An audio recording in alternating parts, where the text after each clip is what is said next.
करा लीजिए। जी मैं ठीक करा तो पार्लियामेंट का इजलास आपके और हमारे पैसों से जो कटते हैं वो इन पे खर्चा होता है, और इन तमाम मेंबरान को पार्लियामेंट इसलिए भेजा जाता है कि वहाँ जाके ये कानून साजी करें, लेजिस्लेशन करें, ना कि वहाँ जाके इस किस्म की कोई पॉइंट स्कोरिंग हो कि जिसमें वो सिर्फ और सिर्फ ये चाह रहे हों कि किसी भी तरीके से पार्लियामान की कार्रवाई को या जो लेजिस्लेशन है उसको पास ना होने दिया जाए। तो ऐसी सूरत हाल में बड़े अफसोस से कहना पड़ता है कि पिछले 3 साल की जो पार्लियामान की कारकर्दगी है उसमें हमें नज़र आया कि ख़ासकर अगर आप देखते हैं, अब leader of the opposition Shehbaz Sharif साहब जो कि अदालत से ज़मानत पे हैं, अब देखिए इसमें एक अफसोसनाक पहलू ये है कि लीडर ऑफ द अपोजिशन जो है, क्योंकि 2 जमातें हैं, लीडर ऑफ द अपोजिशन है या ट्रेजरी बेंचेस हैं। लीडर ऑफ द अपोजिशन अदालत से ज़मानत लेते हैं करप्शन के केस में, फिर वो दोबारा अदालत जाते हैं कि मैंने जाना है बैरून मुल्क क्योंकि मैं शदीद अलील हूँ और यहाँ पे मेरा इलाज मुमकिन नहीं। लेकिन जब वो फ्लोर ऑफ द हाउस पे 3 घंटे आके कोई पॉजिटिव या प्रोएक्टिव बात करने की बजाय सिवाय क्रिटिसिज्म के, सिवाय इस चीज़ के कि कानून साजी ना हो, क्योंकि जो असल कानून जो पेश किया गया था वो यही था कि पहले ऐसे कानून साजी हो जाए कि जिससे हमें जो पार्लियामेंटेरियंस हैं, राजा साहब मैं इस पर कता कलामी की माफी चाहूंगा। आवाज राजा साहब नहीं आ रही है, इसको क्लियर करो। राजा साहब मैं कता कलामी की माफी चाहता हूं। अब मैं इस पर जो बात उठाऊंगा आप मुझे कह देंगे कि मैं साइड ले रहा हूं नून लीग की, हालांकि मैं साइड नहीं ले रहा सर। शहबाज शरीफ साहब के केसेस, उनके मुकदमात वो अदालतों के मामला है ना सर। मैंने स्पेसिफिकली आपसे सवाल पूछा है जो रिवायत पार्लियामान में डाली जा रही है उसका जिम्मेदार अकेला शहबाज शरीफ साहब तो नहीं है ना सर।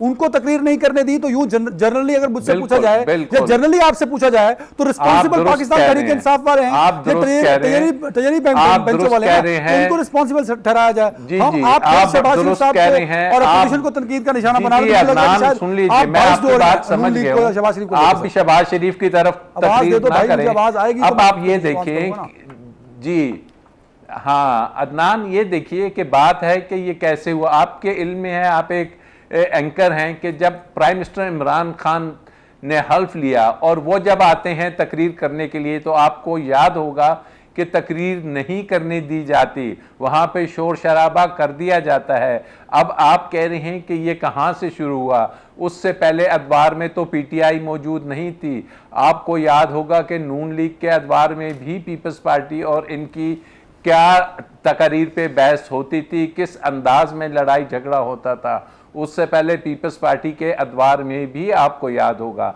तो अगर वजीर आजम, आपको याद है कि अगर उन्हें तकरीर नहीं करने देंगे, although I do not support कि ये कोई तरीक़ाकार अच्छा और एक मुहज़्ज़ब तरीक़ाकार है कि आप तकरीर, लेकिन हमारे पार्लियामेंट में अनफॉर्चुनेटली एक अजीब सी रविश बन गई है कि सिर्फ तकरीर नहीं होती, वहां पे डिस्कशन होनी चाहिए जो कि नहीं होती। जनरल साहब एक कमेंट सर, हमें एक सेकंड हमें एक सेकंड मुझे कंप्लीट कर लूं। हमें आज भी नजर आया कि अपोजिशन के जो दोनों बड़ी पार्टियां हैं वो अपनी तकरीर करते हैं और किसी की सुने बगैर, डिस्कशन किए बगैर पार्लियामेंट से निकल जाते हैं, कि शायद उनका पर्पस सिर्फ यही है कि वो पार्लियामेंट के फ्लोर को इस्तेमाल करके टीवी में आ जाएं और पार्लियामेंट में जो कार्रवाई होनी है, जो लेजिस्लेशन होनी है या बहस होनी है या जो सजेशंस देनी है वो देते नहीं और पिछली गली से निकल के बाहर चले जाते हैं। राज साहब ये कंफ्यूज हो गए ना, ये कंफ्यूज कर दिया आपने, हम सबको कंफ्यूज कर दिया। आप क्या कसूरवार किसको बना रहे हैं? अपोजिशन को बना रहे हैं, दोनों को बना रहे हैं, या हुकूमती बेंचों को बना रहे हैं? किसी एक को तो एक पॉइंट क्लियर कर देना ताकि मैं अगला सवाल फ्रेम कर सकूं। देखिए कसूरवार तो मैं तमाम पार्लियामेंटेरियंस को कह रहा हूं, खासकर ये जो 10-10, 20-20, 30-30 साल से पार्लियामेंट में बैठे हैं, 3-3 दफा हुकूमतें चला चुके हैं, ये कम से कम सुने तो सही। अगर बजट पे आपने बात करनी है तो बजट की बात सुनो तो सही, आप निकल जाते हैं। सर जनरल अहमद शुएब साहब, सबसे पहले ये बता दीजिए सर, आपके ख्याल में कसूरवार कौन है? 3 मिलियन एवरेजली लग रहे होते हैं एक दिन में सर। एक दिन के तकरीबन 2.5 से 3 मिलियन का खर्चा होता है सर एक दिन का, और वो आपकी, मेरी, राजा साहब की, बरेलवी साहब की जेब से जा रहा होता है। तो ये पार्लियामेंटेरियन जो कुछ करते हैं सर उस पर फिर शर्मिंदगी होती है। आखिरी रविश कब खत्म होगी? एंड सर आपके ख्याल में हु इज रिस्पॉन्सिबल? जनरल साहब देखिए, पिछले 3 सालों में ये पार्लियामेंट बिल्कुल आप कह लीजिए कि एक नाकाम अदारा या एक रिडंडेंट किस्म की ऑर्गेनाइजेशन थी, क्योंकि इन 3 सालों में कुछ काम नहीं किया इन्होंने। ऑपोजिशन सिर्फ एक काम करने के लिए मसरूफ रही है कि इसके खिलाफ नो कॉन्फिडेंस ले आए, इसके खिलाफ नो कॉन्फिडेंस ले आए, और वो नो कॉन्फिडेंस और हुकूमत हटाने के चक्कर से बाहर ही नहीं आई। तो अवाम का काम तो उसमें कुछ भी नहीं ना। हम तो ये चाहते हैं कि जो भी हुकूमत है वो चले अभी, और चल के तो कुछ ना कुछ अवाम के लिए करे। फिर जो असेंबली में मुजाहरा किया, उससे लगता है कि बहुत सारे लोग हैं जो कि इस असेंबली के इस फ्लोर के काबिल ही नहीं है। उसमें सबसे बड़े कसूरवार जो है वो वोटर हैं। मुझे तो किसी की जाती जिंदगी का नहीं पता। अगर वो किसी लाहौर की किसी कॉन्स्टिट्यूएंसी से कोई शख्स आया है, तो कॉन्स्टिट्यूएंसी के लोग तो जानते हैं कि वो किस कमाश का बंदा है। वो जानते हैं कि उसकी जबान क्या है, गाली गलोच करता है, मजाक कैसे करता है। कॉन्स्टिट्यूएंसी के लोगों को पता है कि वो भत्ते खाता है या वो कब्जे करता है। साहब की आवाज बढ़ा हमें तो दें नहीं इमरान पता। साहब। लेकिन अब वो जब असेंबली में पहुंच के अपना चेहरा दिखाता है, तो मुझे अंदाजा होता है कि भाई ये जो कॉन्स्टिट्यूएंसी के लोग हैं उनको क्या हो गया था। उस वक्त क्या बिरयानी और कोका कोला ही काम आई थी या कुछ और भी था।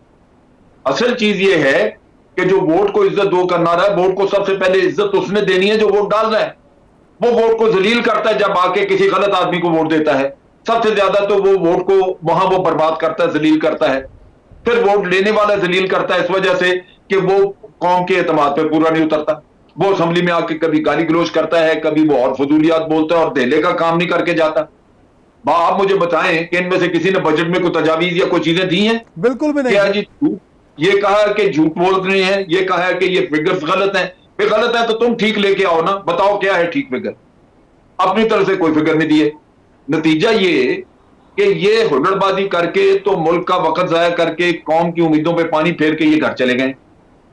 तो वोटर को भी सोचना होगा कि क्या दोबारा इन लोगों का हक बनता है कि इनको असेंबली में भेजा जाए? क्या ये इस असेंबली के ठेकेदार हैं? कौन है ये? अगर धेले का काम नहीं कर सकते आके अवाम के लिए, तो इन लोगों का कोई राइट नहीं है। और मैं मुजरिम समझता हूं लोगों को जो उनको वोट दे के अंदर भेजते। बिल्कुल ठीक है। मुजाहिद बरेलवी साहब, सर एक कमेंट आपका भी चाहिए। सर ये रविश जो पार्लियामेंट में शुरू हुई है, ये कैसे ख़त्म हो सकती है कि हम पार्लियामेंटेरियंस को इस बात पर राज़ी कर सकें कि भाई आप वोट लेके आए हैं, आप पे मिलियंस खर्च हो रहे हैं, तो आपका काम है लेजिस्लेशन करना, आप लेजिस्लेशन कीजिए। बजट सेशन है तो बजट पे अपनी सजेशन दीजिए, और बजट में अगर आपको कोई खामी नज़र आती है तो उस पर बात कीजिए, क्योंकि इस बजट में पास भी होना है ना सर, तो एक प्रोसेस से गुजर के पास होना है। बरेलवी साहब। ठीक है, तो राजा साहब हमारे मोहतरम दोस्त, तो उन्होंने बहुत ही मुनासिब तरीके से एक बात रखी जी। और राजा साहब की बात में ये बड़ा वजन है कि आपकी इतनी हालत खराब है कि आपको पाकिस्तान में इजाज़ नहीं हो सकता, और आप इंतहाई तेजी से, यानी मैं भी शायद राजा साहब भी तेजी से नहीं चलते होंगे, दौड़ते हुए फ्लोर पर आते हैं और 2-2 घंटे और 2.5 घंटे तकरीर करते हैं। एक आम